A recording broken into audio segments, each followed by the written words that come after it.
Good morning. So, just cooking a little bit of this is bagel French toast. It's basically a little, I guess you can say a pre-workout, but it's really just breakfast.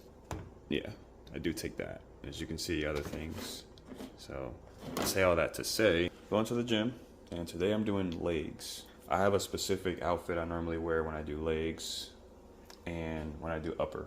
Basically have a lower and an upper day. Full disclaimer, I just started doing squats this year. I've never done squats, not even Smith machine squats, in high school. Never. I've done bench press, like free barbell, and I'll make a video on upper day, of course. But yeah, I started around like April of this year. Like seriously, I started working out back in March of this year. And I probably weighed like 145 at that time, bro. Last year, I used to work for Sigma Network, and that was pretty much the job that was keeping me in shape. I probably still weighed around like 155-ish. Like 160 was like a hard game for me. Like I just couldn't get the food down and whatnot.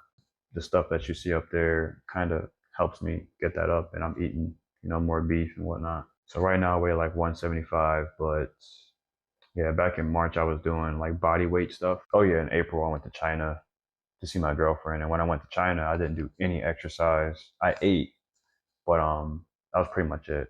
Wasn't really exercising. Came back from China in late April and started to get into like, lifting weights rather than just body weight stuff. Honestly, I really want to show you guys my progression because like I said, I started this year and I used to go to the gym last year, but I kind of slacked off, stopped going to the gym, and had the time of which I'll do another video on, when I was working at Sigma, and then a personal thing happened in my life and it just went, kind of downhill from there. I took a long break from basically exercising and I was just weak, man. I barely had like any muscle mass, definitely like any fat.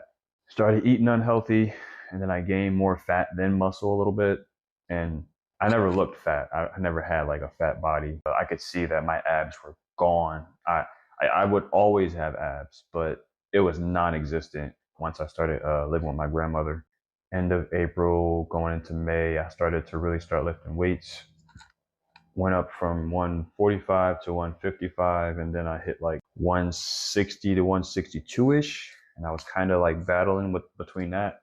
You can check my Instagram and see pretty much the progression from there.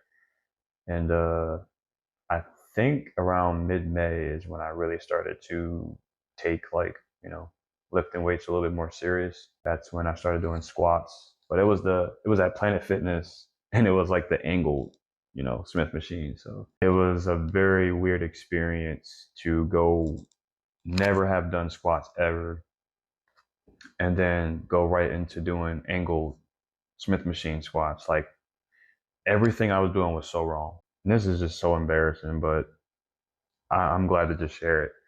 When I would squat, right, I had no idea what the hell I was doing. I was legit holding the bar, because this is what I'm seeing people do. I'm holding the bar on my neck, the back of my neck, which you shouldn't do. that's already bad. I'm holding the bar on the back of my neck, like at the very bottom, and I'm literally pushing my neck into the bar. So as I'm going up in weight, I'm like, wow, this is hurting. I literally started to develop like this red mark. So like at the end of like my gym sessions, I would check in the mirror and I'm like, oh my God, like it's like super red. Like not educated in doing squats whatsoever, bro. As time progressed, as I started to figure out how can I get more depth, more control, where does my feet placement need to be, I started, experimenting with a lot of ways to do the squats, watching a lot of videos on it. Like how the hell, at the time, how the hell are these guys and even women squatting 300 pounds plus with the bar on their neck? The bar is not on their neck. It just looks like it. Yeah, I've gotten to a point where now I can, I went from honestly barely squatting like one plate at Planet Fitness, the angled, Smith machine to now, like, I'm getting close to 3 plates. Honestly, that's kind of like what my end goal is. I'm not looking to squat like 400 or 500, at 175. If I happen to go up in weight, then I need to up my weight goal. So as you can see, this is pretty much the fit right now. Yeah, really liking the seeing the quads right here. Bought these some time ago. I think like last week. Some type of Nikes that their actually original price is like, it was like 200, but I got these at the Nike clearance store for basically $91. First time I signed up, got a 15% discount. So that was pretty cool. The knee sleeves. These are from Walmart, bro. I've had these ever since I started doing legs. So I don't have a lifting belt. I don't have like crazy knee sleeves or knee wraps or whatever you want to call it. I will eventually get a lifting belt, but right now I'm just having my body adapt to pretty much the weight that I'm moving. So like I said, it's pretty much about staying healthy, staying relatively strong, but not the strongest. But yeah, so this is the fit. Pretty much right now, I'm just going to mix the Fairlife with the whey protein and some creatine, and then take some amplifier. This is pretty much all I do, bro. I hear it look crazy, but so for the most part, where I get all my protein from is that bison beef in there, or any type of like packaged beef like that. Serious mass, because when I go to work, I might have like a 12 or 14 hour shift. I'm going to miss like a meal or two. I only eat like usually 3 meals a day. I have to take that serious mass, or else I'm gonna be feeling dead throughout the whole day.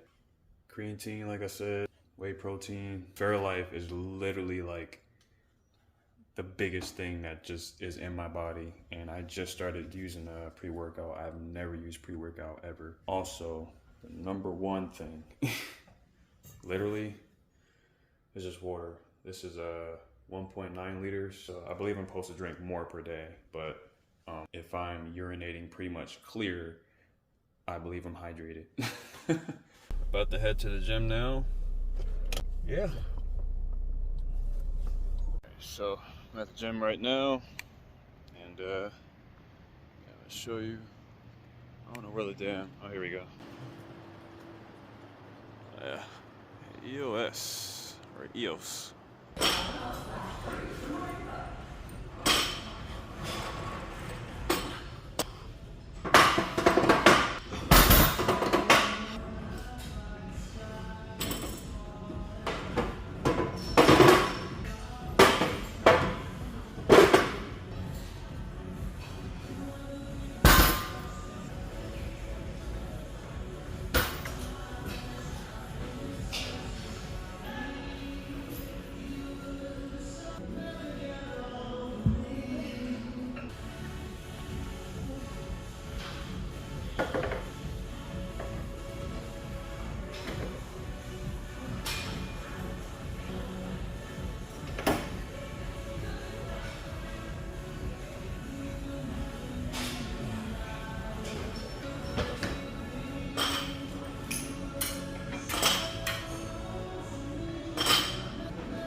What's interesting here is that it's saying that my body type is a mesomorph.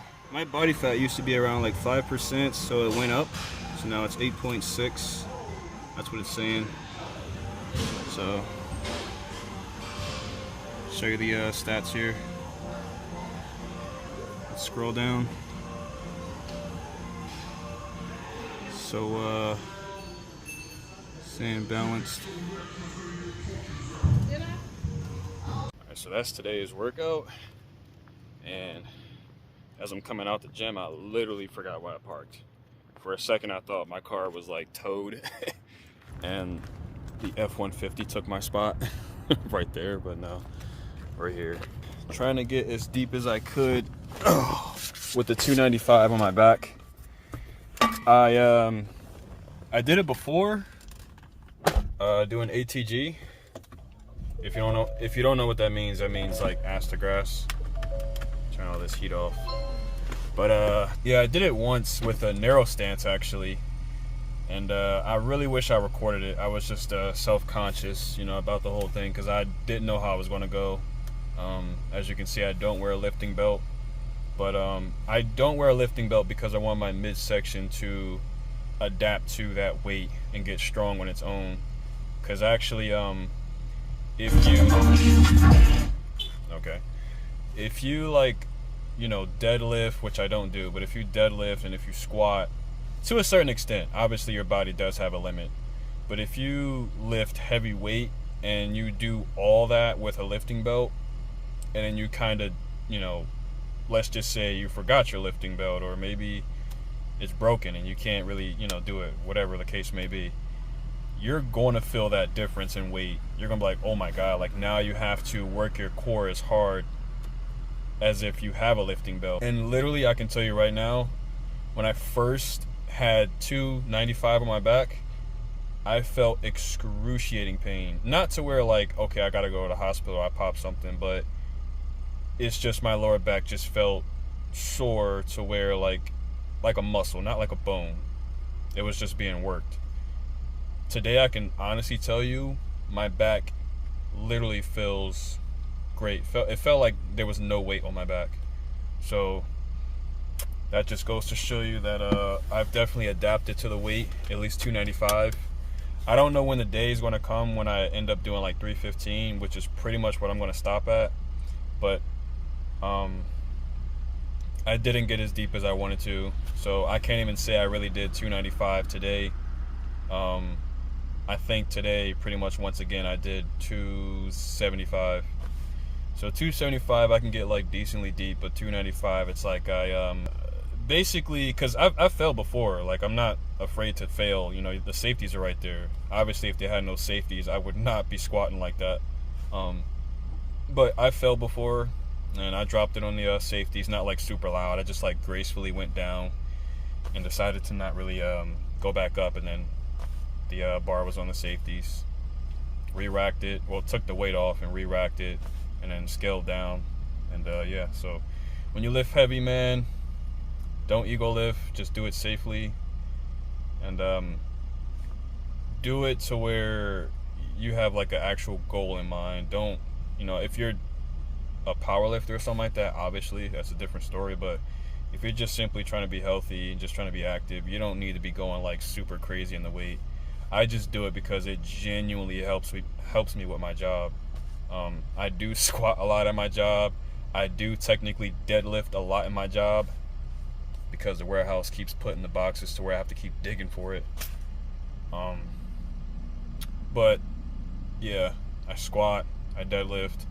I pretty much do a lot of bicep curls, a lot of tricep, pushes, and a lot of chest work. When you push the hand truck, I'm pushing, around like 300 to 500 pounds. I would say around like 450, honestly.